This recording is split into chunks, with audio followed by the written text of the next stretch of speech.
Hi everyone, welcome back. If you're new, hello, my name is Leticia. Welcome to my channel. Today we are going to be making beans from beginning to end. I'm going to show you what I do through the soaking process, which is completely optional if you guys don't want to do it. In the video that I recorded yesterday, I did say that I soaked them for 24 hours. That's an error on my part. I just meant to say that I soaked them overnight.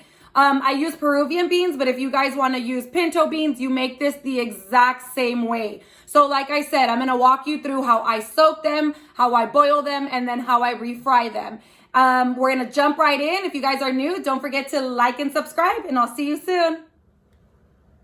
Okay, so the first thing you're going to do is you're going to want to check your beans for any rocks. So you're literally just going to make sure that there's no rocks in there, because if you bake them or cook them with rocks and you bite into them, you will chip a tooth. So a lot of people will take out like the ugly beans, either if they're, I don't have any in here that I can see, but like this, for example, it's not whole. I still cook this. I mean, it's still a bean. So that's up to you, preference, if you want to just take the rocks out, or if you also want to take the ones that have been split. And you can kind of tell which ones really need to be taken out and which ones not. So for now, we're just going to make sure that there's no rocks, and we're going to put them into our pot. So I'm just going to continue this. And I use Peruvian beans. Sometimes I see, I'm not sure if it's actually the same bean or if they're totally different beans, but sometimes they're under like Macoba beans, something like that. I'll use those. I use pinto too, but I like these ones better. That's just all preference, but you would cook them exactly the same way. And what you're gonna do is you're gonna fill up the pot that you're gonna use about a fourth full with the beans, because when you cook them, they're gonna double in size. So with the water and the beans doubling in size, you don't want it to overflow. So I'm actually good. I don't have any in here that I need to worry about. Okay, so here's my pot of the beans that I just sorted through. And if you can see, it's a very small amount. If you look in here, it looks like a small amount, but it's not. I'm going to add water a little bit more than halfway, and the beans, I'm going to let them soak overnight. So I've heard a couple different things. I used to not soak them because in reality, they say that it shortens the time that you need to cook them on the stovetop, but then you soak them for 24 hours. So you have to wait an entire day to eat them. So, I mean, you can do both ways if you don't want to soak them overnight, or if you only want to soak them for an hour, 4 hours, 8 hours, you know, do you. But what I did read when we're researching it was that when you soak them, it takes out the element, whatever you want to call it, that makes them produce gas. So because of that, I now do it. So I'm going to fill this up with water, and I'm going to leave it for 24 hours. And then tomorrow I will take the water out, and I will put new water in and put it on the stovetop. I've now added the water to my beans. I'm going to make sure that the water is either cold or room temperature. Make sure not to use hot water, and just leave them alone for 24 hours or however long you want. Okay, so as you can see, it's been 24 hours and they got doubled in size. And if you move them around, you can really see how the water changed in colors. So what we're gonna do is we're gonna dump this out. I'm gonna put it in the pot that I'm gonna put it on the stove with, and add new water.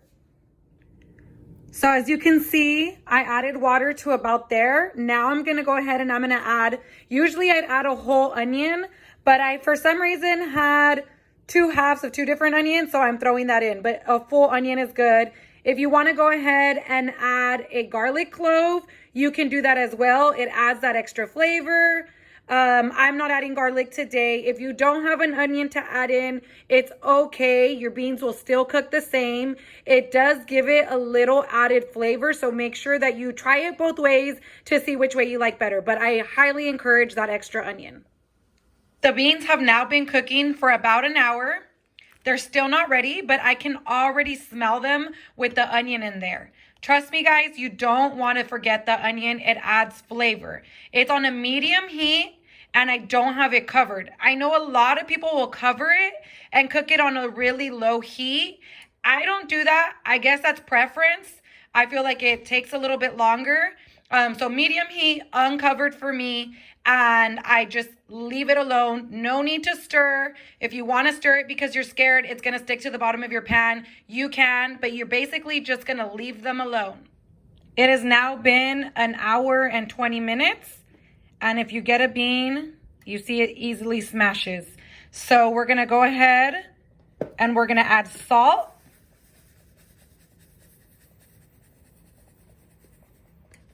Now, I would always say to add less because when you're cooking, you can definitely add more. But if you oversalt your beans, you're done for. If any of your water disappeared, you can also add water. I was always told that this was a big no-no, but I've done it my whole life and my beans have always came out extremely good. I just make sure the water is hot before I add it in. And as you can tell, my beans are good. My water is clear. I'm going to go ahead and I'm going to leave them on for about 20 more minutes just to get them a little softer. After that, you're safe. You're good to go. Okay, so now we're going to refry them. So I'm going to be using lard. And I'm going to go ahead. I'm going to get a spoonful. You can make refried beans with lard, with shortening, or with vegetable oil. Little tip, when I make beans, when I smash them, I don't say refried because I'm not frying them. I don't put anything in them. They will not stick to the bottom of your pan with just the beans and the water. I go on diets very often, and when I get off my diet, I usually do keep some things to break those few or to save those few calories, sorry. But if you're going for flavor, go with the lard. If you're just trying to refry them and you don't have lard, you can use oil. That's okay. So we're going to let this completely melt. And then once it's hot, we'll add our beans. Okay, so as you can see, it's completely melted. Now I'm going to go ahead and I'm going to add my beans. Now be careful to not let any of the oil get into your pot. And do not touch your spoon with the oil. You don't want your pot of beans to go bad.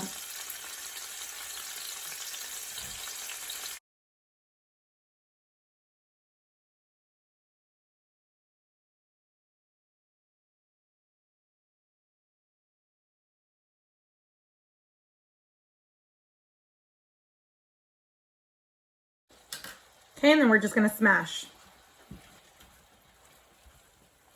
And if you guys don't have a bean smasher, don't worry. Use a cup upside down, smash it.